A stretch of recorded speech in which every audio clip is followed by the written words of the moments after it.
안녕하세요. 장안의 화제 세계의 명작.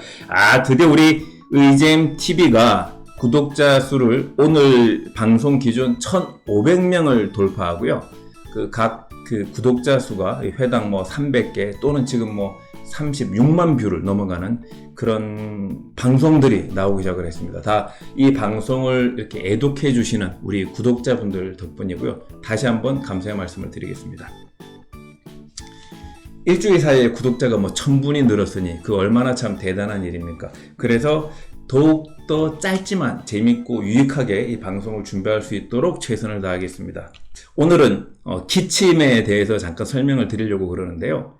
이제 낮 기온과 밤 기온이 10도 이상, 15도까지 차이가 나게 되면 이렇게 일교차가 심하게 될 때 사실은 호흡기인 코 그리고 입이 약해지게 되면서 감기를 비롯한 여러 가지 호흡기 증상이 반복되기 마련이죠.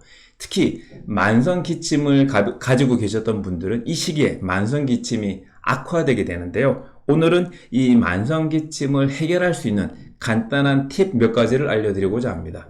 대개 이제 만성 기침의 3대 원인은 비염, 천식, 그리고 식도염 세 가지입니다. 대개 이제 비염이 있게 되면 코 주변에 코가 막히고 콧물이 생기고 재채기가 나면서 이 콧물이 그대로 앞으로 흘러내리지 않도록 우리가 본인도 모르게 하면서 콧물을 뒤로 삼키게 되죠. 그러면 이 뒤로 삼켜지는 콧물을 후비루라고 그럽니다. 그럼 뒤로 삼켜진 콧물이 뒤로 넘어가서 이 아래쪽, 이 후두부 이 하단에 이 콧물이 주변에 이제 닿게 되고 이게 간질간질하면서 염증을 일으키고 기침을 유발하게 되는 거죠. 이제 두 번째는 천식입니다. 기본적으로 천식 증상이 어깨를 들썩거리거나 숨차거나 그런 거 없이 그냥 기침만 하는 천식일 가능성도 있는 거죠. 세 번째는 식도염입니다. 위산이 이 위치에서 위산이 나오게 되면 음식물과 더불어서 위장관 운동 또는 중력에 따라서 내려가야 되는데 스트레스를 받으시거나 소화기가 약할 경우 이 위산이 음식물을 따라 내려가지 못하고 특히 누워있을 때 이 위로 올라오게 되죠. 이 올라왔던 위산이 이 인후두 하단을 자극하게 되면서 염증이 생기고 그 염증이 또 기침으로 가게 됩니다. 이렇듯 만성 기침의 원인은 크게 이제 세 가지로 볼 수 있는데요. 그 밖에도 고혈압약을 복용하시는 분들 중에 고혈압약이 여러 가지 기전이 있습니다. 라식스 같은 카주라 이런 약들은 이뇨제 계열이 되고요. 그리고 그 밖에도 칼슘 억제제, AC 억제제 이런 약들이 있는데 특히 AC 억제제 계열의 고혈압약이 기침을 유발할 가능성이 있기 때문에 만약 고혈압약을 복용하시는 분들 중에 약 복용 후에 약간 장기침이 생겼다. 그러면 처방하신 내과 선생님, 주치의랑 의논하셔가지고 그 약의 종류가 혹시 AC 억제제는 아닌지 기침을 유발하는 약인지 확인하신 후에 바꿔주시면 될 것 같습니다.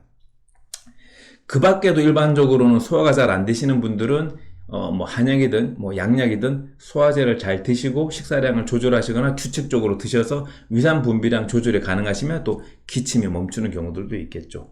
이제 그 밖에도 비염이 있으신 분들 같은 경우에는 꼭 마스크 착용하시는 게 굉장히 중요하고요. 그리고 만성 기침의 중요한 팁 중에 하나는 바로 찬물과 찬 음식을 안 드시는 겁니다. 만성 기침이 유발될 때 입이 건조해지거든요. 기침을 많이 하시게 되니까 하루에 입 주변의 수분이 침이 1 내지 1.5리터 정도가 나오게 되는데 만성 기침을 앓게 되면 이 기침을 하는 사이에 입 주변에 코 주변에 수분이 마르게 되죠. 갈증이 나게 되니까 찬물 찬 음식을 이렇게 헐레벌떡 드시는 경향이 있거든요. 그게 폐를 더 차게 만들고 폐의 면역력을 떨어뜨리는 경향이 있죠. 왜냐하면 찬물이 25도, 20도가 들어오게 되면 인체는 36.5도를 유지하기 위해서 그 찬물을 데피려고 에너지를 더 많이 쓰는 과정에서 오히려 체력이 손상될 수가 있다는 거죠. 그래서 만성기침 하시는 분들은 찬물, 찬 음식을 제한하시는 것도 굉장히 중요합니다.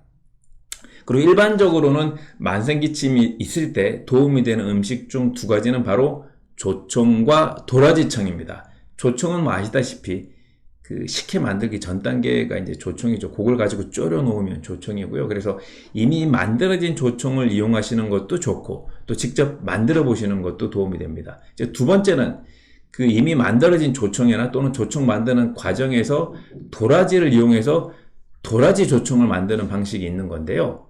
이때 주의하실 점은 우리 흔히 도라지를 나물로 먹게 되면 1년산 또는 2년산 도라지를 나물로 먹습니다. 그런데 만성 기침이 있을 때 원인이 되는 이인후두 하부 염증을 없애려면 1, 2년산 도라지보다는 5, 6년산 도라지를 구해서 쓰시는 게 되게 좋습니다. 이제 키로당 판매를 하는데요. 1, 2년산보다는 3, 4년산, 3, 4년산보다는 5, 6년산이 사포닌 함량이 더 높으면서 이 목에 있는 염증을 해소하는 데 도움이 되기 때문에 만성기침을 오래 앓으신 분일수록 연수가 높은 5, 6년차 도라지를 가지고 쓰실 것을 권장합니다.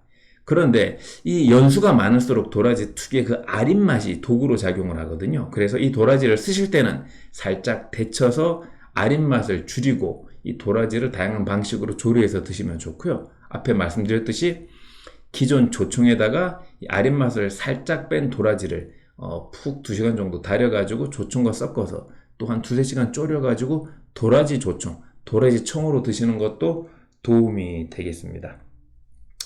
그리고 이제 기본적으로는 이 만성기침이 있는 분들은 소화가 잘 되시는 게 되게 중요하기 때문에 채소 중에서는 무가 천연소화제가 많거든요. 그래서 다양한 형태로 무나물, 생무, 무채, 묵국을 통해서 무를 많이 드셔서 항상 소화기 기운이 밑으로 내려가도록 하시는 게 또 필요하겠습니다. 그리고 가장 중요한 거, 물 많이 드셔야 되는데요. 성인 기준으로 하루에 수분 섭취량이 2리터 정도가 되는데요. 이 중에서 이제 1리터는 음식을 통해서 들어오게 됩니다. 그런데 나머지 1리터는 물로 들어와야 되거든요. 그래서 물을 충분하게 1리터 정도 드시는 게 좋은데 체격에 따라, 계절에 따라 좀 다르긴 합니다. 네이버에 검색을 하시게 되면 하루 본인 체중과 그 키에 따라서 수분 섭취량 그 검사하는 법이 되게 나오는데요. 이 만성 기침을 하시는 분들은 일반적으로 1리터보다는 조금 더 드신다 이렇게 생각하면 될 것 같고요. 이제 그럼 뭘 먹느냐? 제가 권장해 드리는 건 제 20년 경험에서는 일반 물보다는 보리차를 끓여서 보리차를 따뜻하게 드시는 게 훨씬 더 도움이 됩니다. 따라서 보리차를 하루에 1리터 정도 꾸준하게 드시는 것, 이렇게 실천하신다 그러면 만성 기침에 도움이 되지 않을까 생각합니다. 오늘 방송 도움이 되셨나요?